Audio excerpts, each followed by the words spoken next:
summarize this for you very quickly if you'd like. I put my website up after not being online for months. I make a big comeback.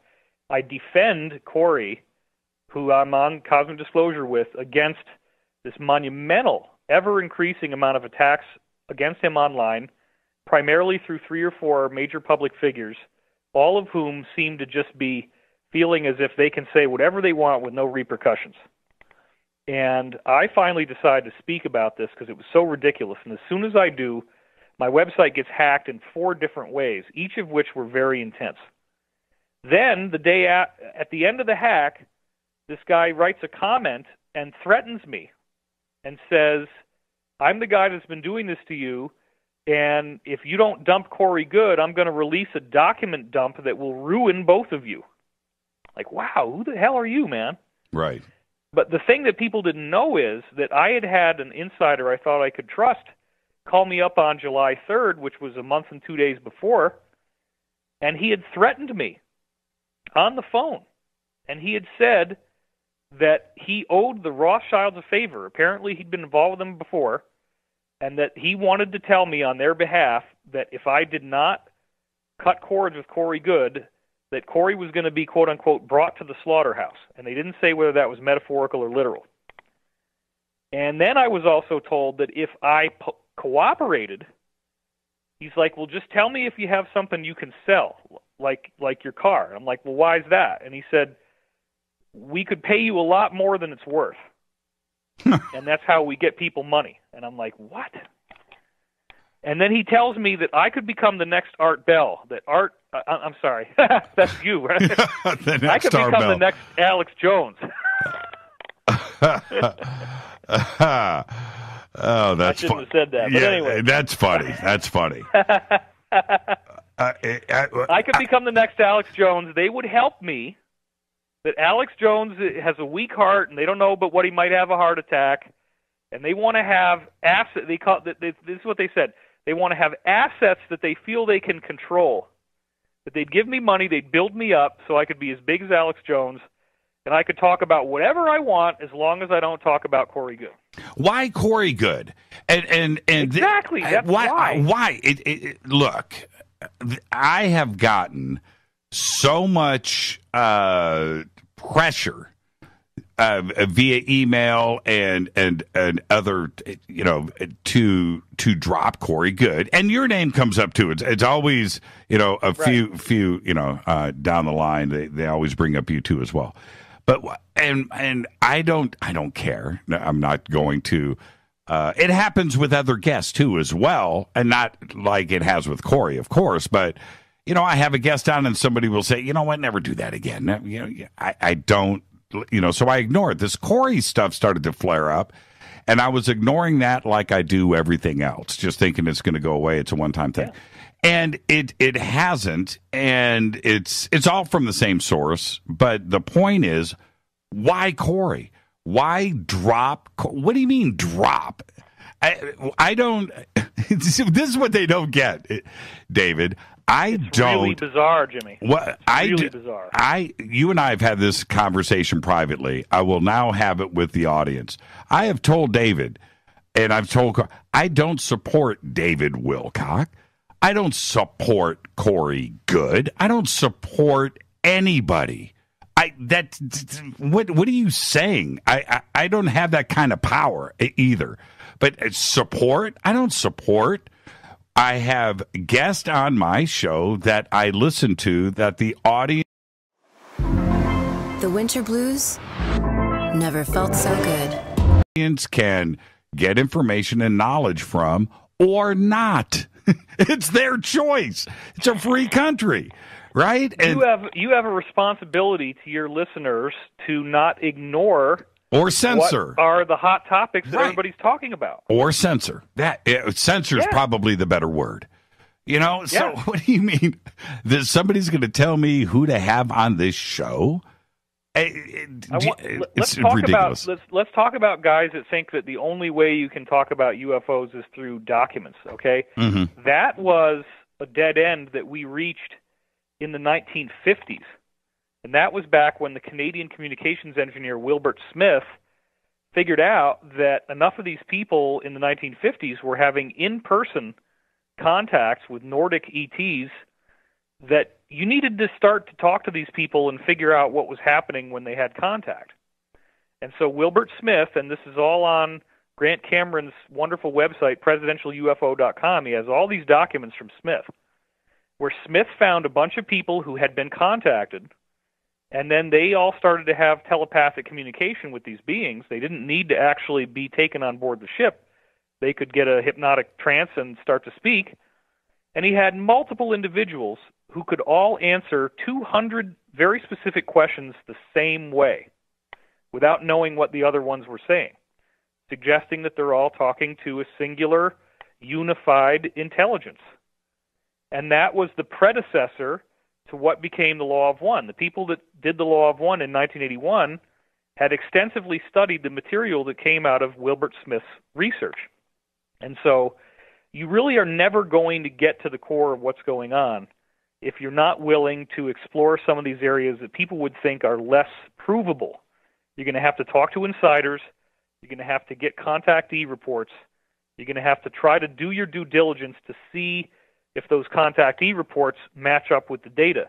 And in the case of the Law of One, I've now written 3 books, each of which debuted within the top 15 in the world when they came out.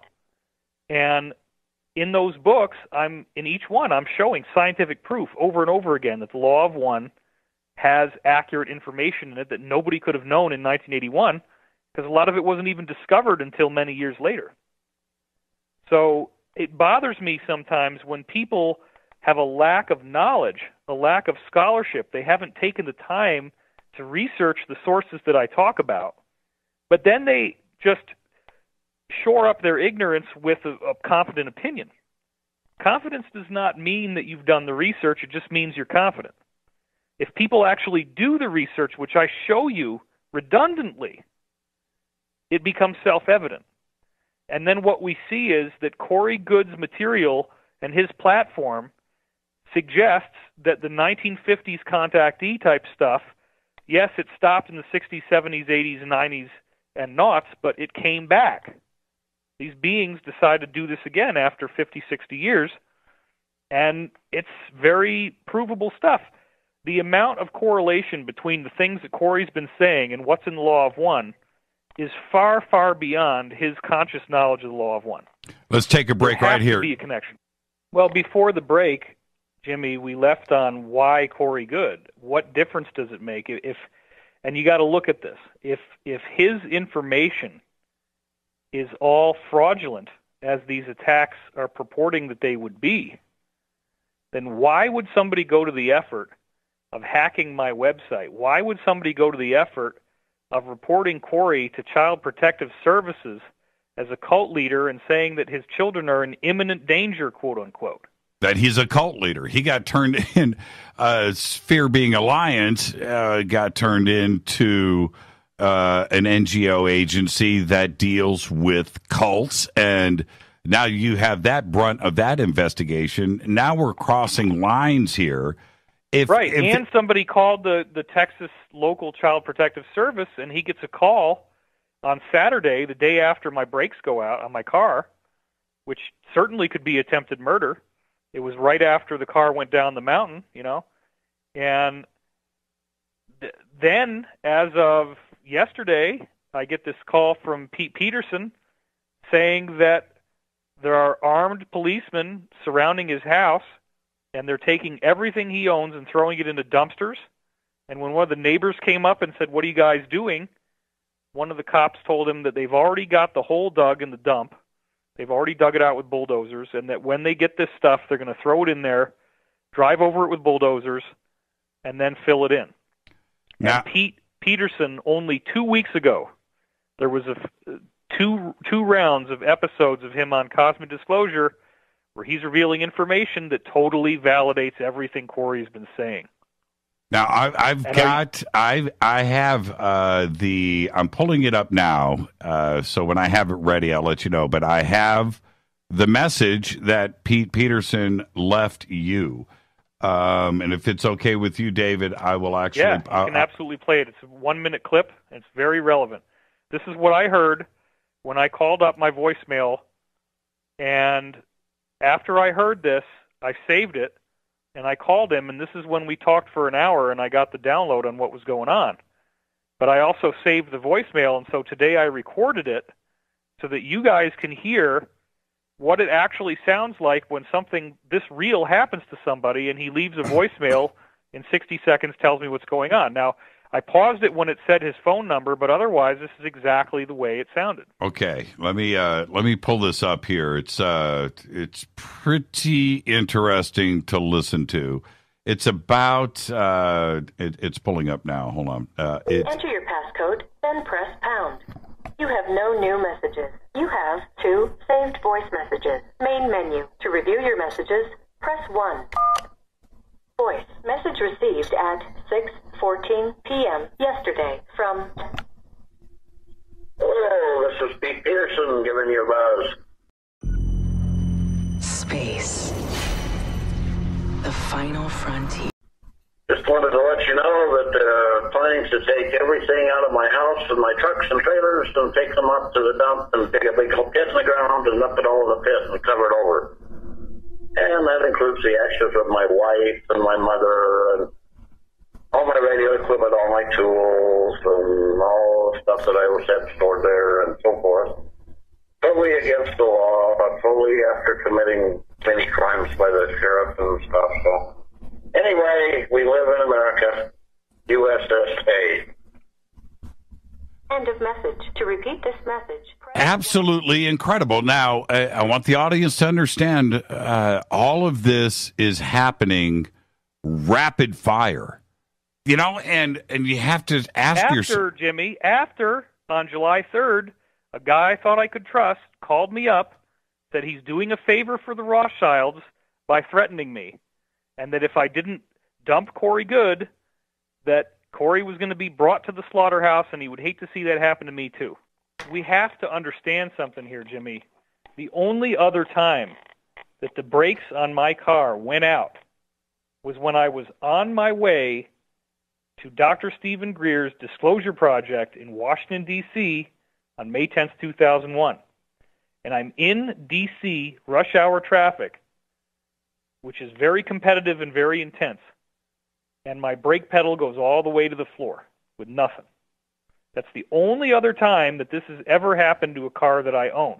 Isn't it interesting, the timing of those two things? Yeah, absolutely. Well, I can figure out the other. I mean, that's Greer, DC, you, Disclosure, all at the same time. What else? You should have expected that. You should have walked. And then a week after that happened, Jimmy, and this is going to make me emotional, but I'll get through it. A week after that happened, my girlfriend at the time, who we call Sabrina to protect her identity, was crossing Atlantic Avenue in Virginia Beach and got struck by a vehicle driven by a guy from the military going 35 miles an hour. Her body shot 30 feet through the air, smashed her up. She spent 3-4 weeks in intensive care unit and then 2 weeks in the rehab hospital. You know, fractured her C3 vertebrae in her neck. We pumped 3 pints of blood into her. They didn't go anywhere.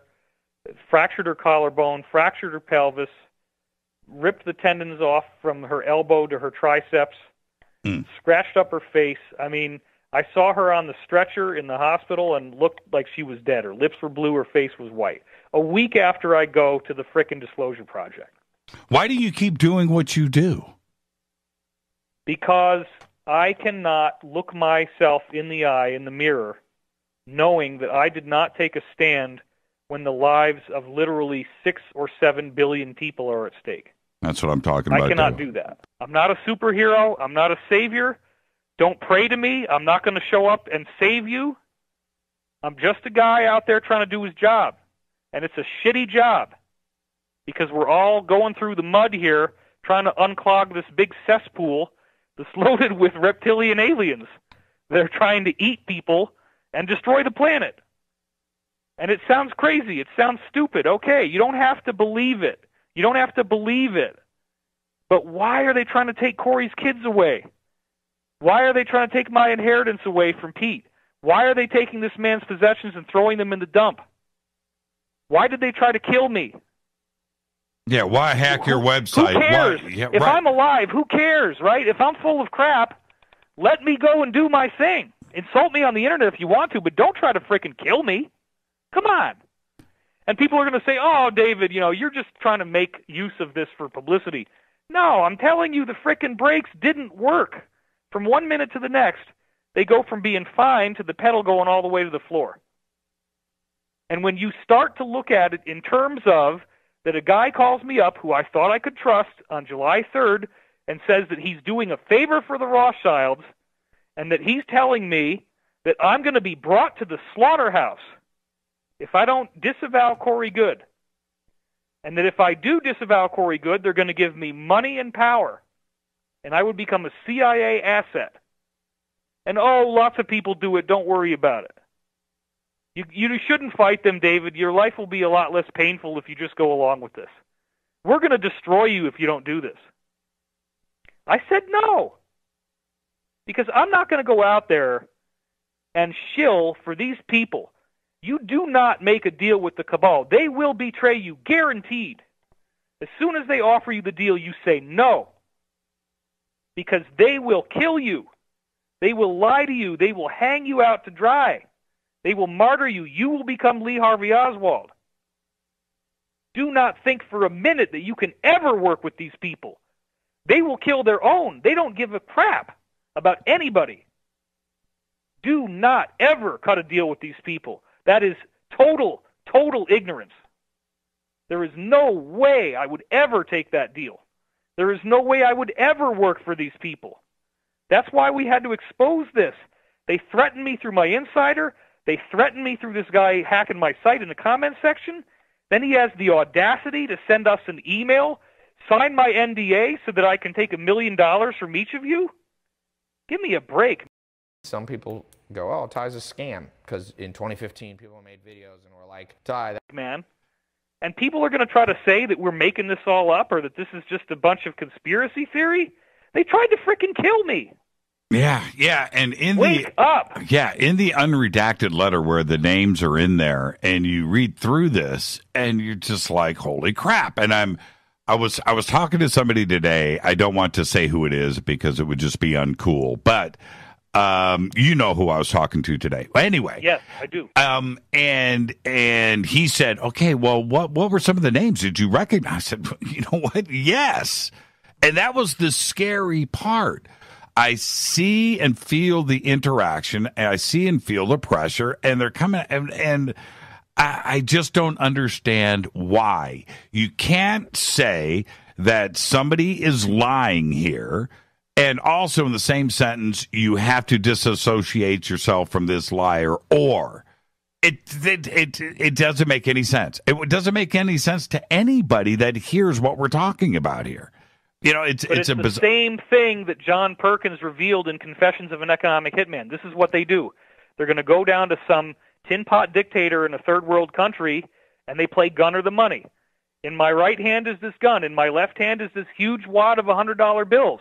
I'm not leaving without giving you one of these two, and I don't mean I'm going to hand you the gun. I mean I'm going to blow your fucking brains out. Yes. Beep. Okay? Beep, beep, beep. All right. Let's take a break.